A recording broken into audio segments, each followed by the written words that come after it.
I work at a gas station in rural Pennsylvania. It's a boring job, but it's pretty easy and it pays all right. A few weeks ago, this new guy started. I'll call him Jeremy. Jeremy is weird. He's about 25 or 26 and he hardly speaks. But he's got the creepiest laugh I've ever heard. My boss and I have both noticed this, but it's never been a problem, so there's not much we can do about it. Customers have never complained about him, and he's always done his job fairly well. Up until a few weeks ago, anyway. That's when things started going missing. Employee theft can be a problem at any business that sells consumer goods, and there's only one person working at a time at this gas station. It's a pretty small place. About 2 weeks ago, my boss started noticing that we were short on motor oil. At first, it was a few containers at a time. Then, entire shelves and boxes from the back room. Pretty soon, entire shipments would be gone the day after we got them, and would always be right after Jeremy's shifts. My boss had checked the security camera tapes from every single night he worked, but he could never catch him in the act.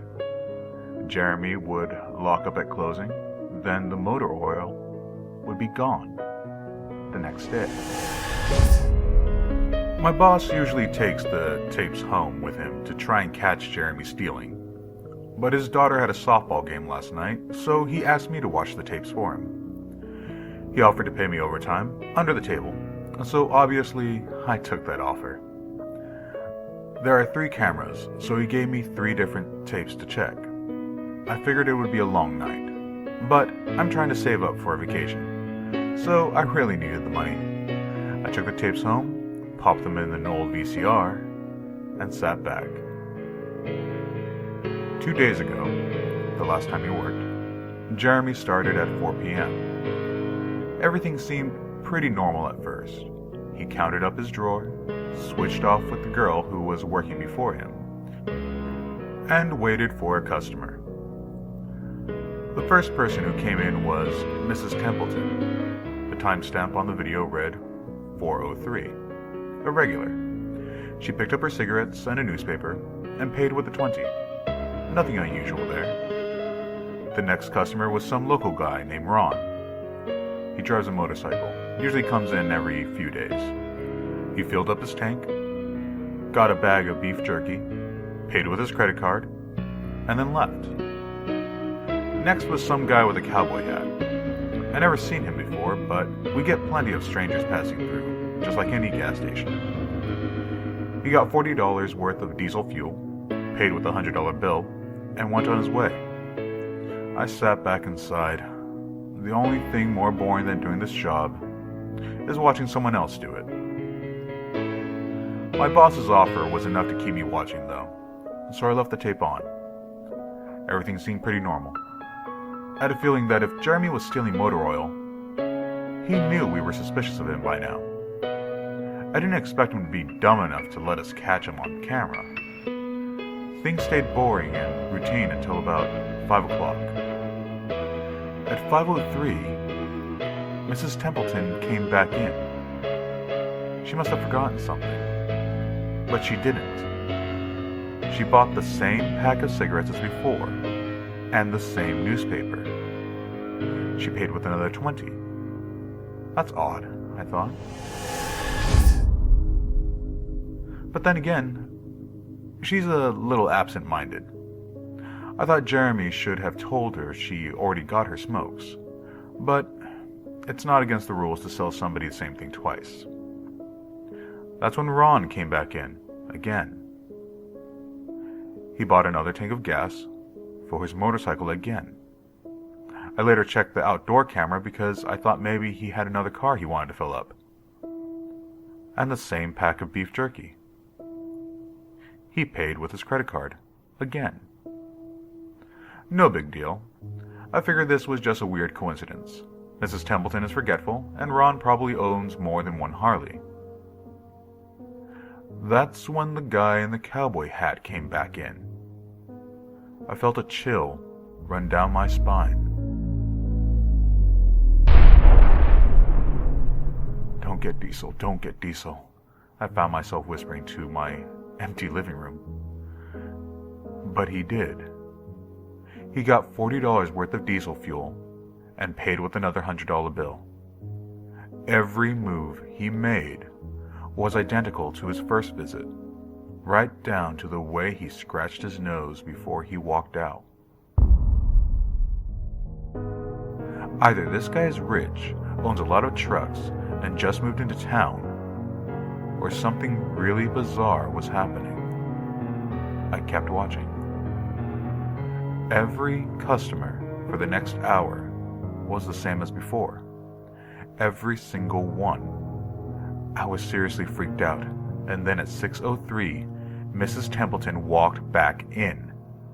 She bought her cigarettes and newspapers again, and paid with a 20 again. I thought I was going to lose it. I only watched another half hour before I started fast-forwarding through the rest. It was all the same.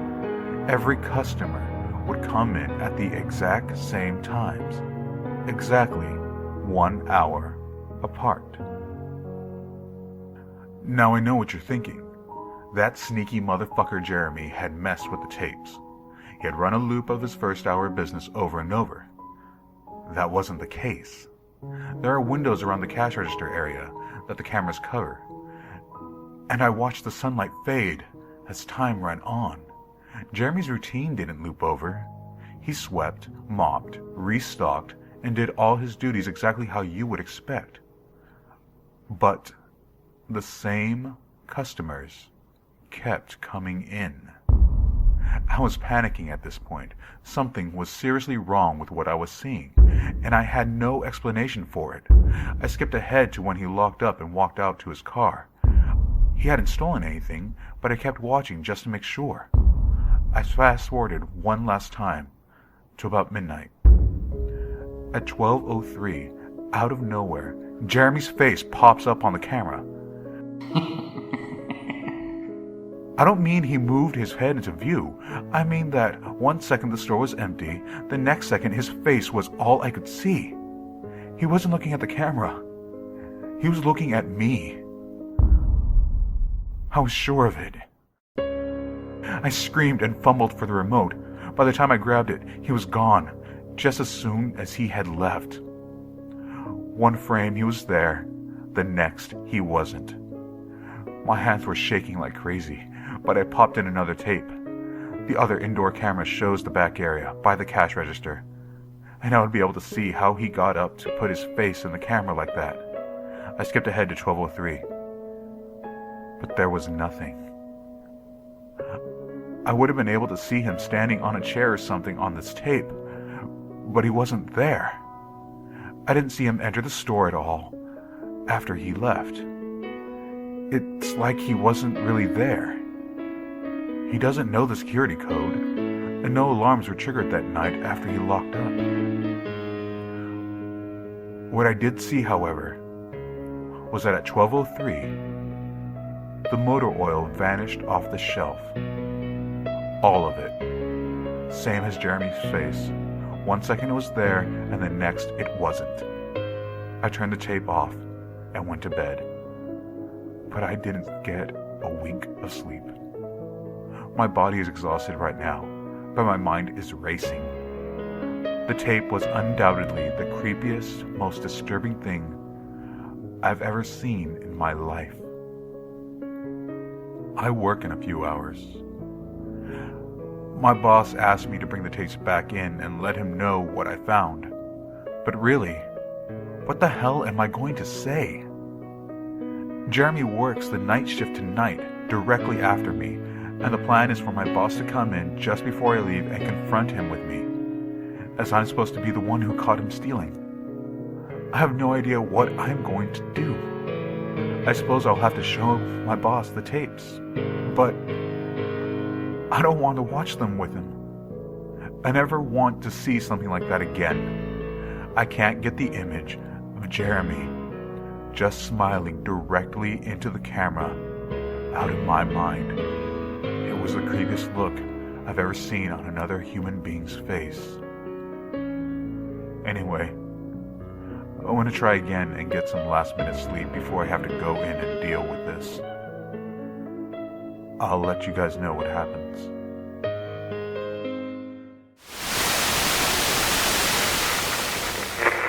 Update. 2:49 p.m. Updating from my phone. Apologies in advance for errors. My boss just finished watching the last of the tapes. I told him what to expect, but you really can't prepare someone for something like that. He's scared shitless. I still am too. And Jeremy is due to come in at 4. We've got a little over an hour to get our shit together, but neither one of us knows what to say to him. Is he just a fucked up guy who likes to steal motor oil and scare the shit out of people? Or is he something else? I don't know if this is crazy, but does anyone think he could have anything to do with the time loop? My boss said he never noticed anything like that from the other tapes. But the way he popped up in this one made me think he knew I would be watching. It's like he wanted me to see what he could do. Like he was showing off or something. The way he smiled into the camera was like a little kid showing you a sandcastle they just built or something. I don't know. I probably sound crazy. I sure feel the part. I'm going to talk to my boss some more. We have to calm ourselves down and figure out how to handle this. I'll update again tonight. But I have a really bad feeling about how this is going to play out.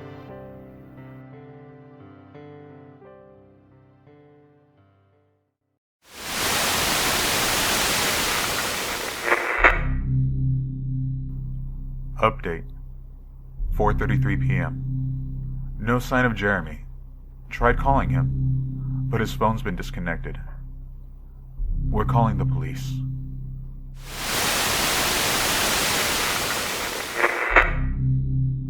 Update. 5:33 p.m. No sign of Jeremy. Tried calling him, but his phone's been disconnected.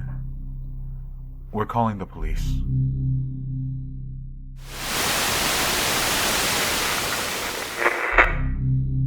Update. 6:33 p.m. No sign of Jeremy. Tried calling him, but his phone's been disconnected. We're calling the police.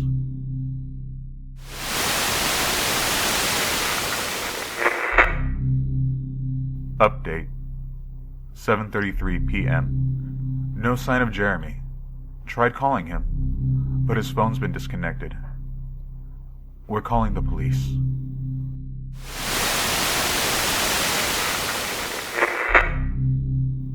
Update. 8:33 p.m. No sign of Jeremy. Tried calling him, but his phone's been disconnected. We're calling the police. Update. 10:58 p.m.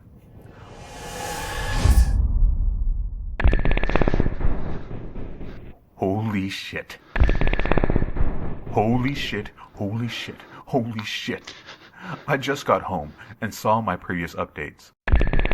Things make less sense now than ever. Here's what I can tell you. I went to work. Jeremy never showed up. My boss and I decided to call the police, as you're well aware. When I picked up the phone to call, the sun went out. I shit you not. That's what I thought happened. Apparently I blacked out for exactly 5 hours, because when I looked at the clock, it was 9:33. I think I got stuck in Jeremy's time loop, and then I snapped out of it at the exact point I blacked out, if that makes sense. But that's when things got really weird. My boss was right next to me when I blacked out, ready to corroborate my story to the cops. When I came to, the phone was in my hand, but it was dead. Not even a dial tone. My boss was still right there, but he wasn't moving. He was standing up, but frozen. I looked at the clock again, and it wasn't moving. The second hand was stuck on the 12. It was 9:33, exactly. The clock on the register computer screen wasn't moving either. My phone was frozen. There was even a customer at the register waiting for my boss to get him cigarettes. I'm betting that would have been his 5th pack of the day. I got the fuck out of there. Didn't lock up, didn't turn the lights out, and sorry guys, I didn't grab the security tapes to upload them to the internet. Believe me, that was the last thing on my mind.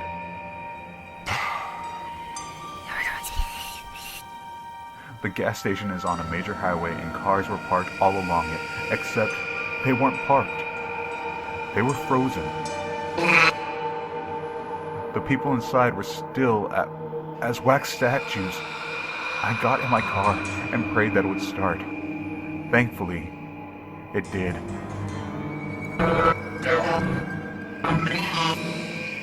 About halfway home, time started up again. The static from the radio turned into music, like it's supposed to be.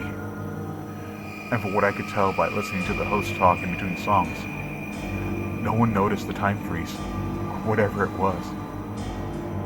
I was the only one.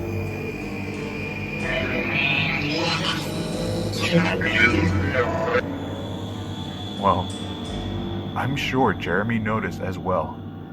I still have no clue where he is or what he's doing. I'm hiding in my room and calling the police again in the morning. I don't know if I ever got through to them before, or if I did, whether they took me seriously. I'm scared for my life at this point. I'll update tomorrow, if I can.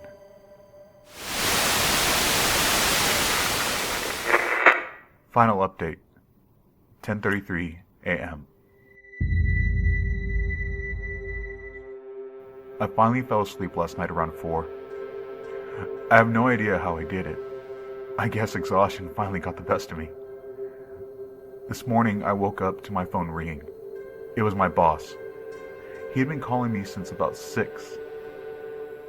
He woke up when time turned back on last night and immediately called the cops. They came by to see what was wrong and he told them everything. The police around here are all small-time guys. They were more concerned with the missing motor oil than anything, but my boss figured he would take it as long as he had their attention. They decided to go looking for Jeremy. We keep all our employees' applications on file, and since Jeremy just started working there, he was easy to find.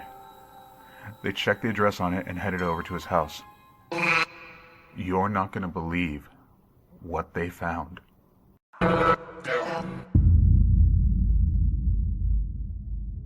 The address Jeremy listed on his application was an empty lot. Or at least, now it is. There used to be a house there, but it burned down in 1993. Being a small town, almost everyone remembers that fire. A family of 4 used to live there way back when. Rumor has it that they had an estranged son who they never really talked about. But I can't say for sure if that's true.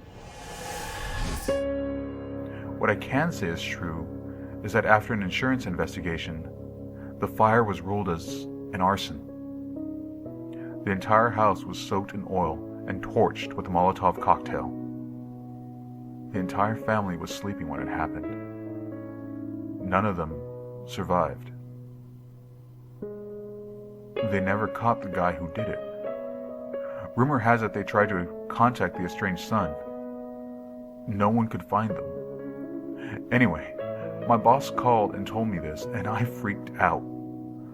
Then he asked me to come to the gas station. What, are you crazy? I said, but he assured me that the cops were there with them. Then they dropped a bomb. The FBI was also in town, and they were going to talk to me one way or another. So I might as well come in. It was about 7:15, and I wanted to go back to bed, but I figured I wouldn't be able to sleep much more anyway, so I went down. Foremen in suits greeted me and told me to have a seat.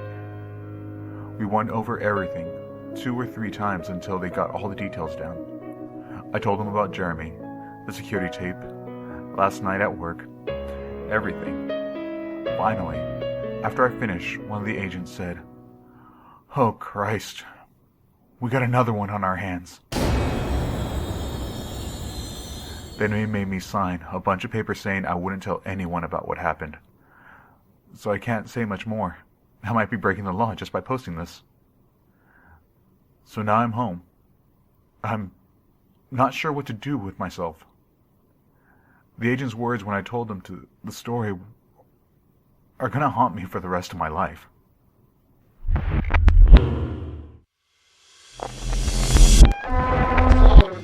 Anyway, I've got to go. I have errands to run today. And I have to go back to work to pick up some tapes. My boss and I think this new guy Jeremy, he's a complete creep, is stealing motor oil, and I have to watch the security footage to see if I can catch him doing it. I have better things to do, but my boss is paying me overtime under the table, and I'm trying to save up for a vacation, so I could really use the money. It should be pretty simple. The oil always goes missing right after his shifts. I figure I'll just watch the tapes, catch him in the act, and that will be that.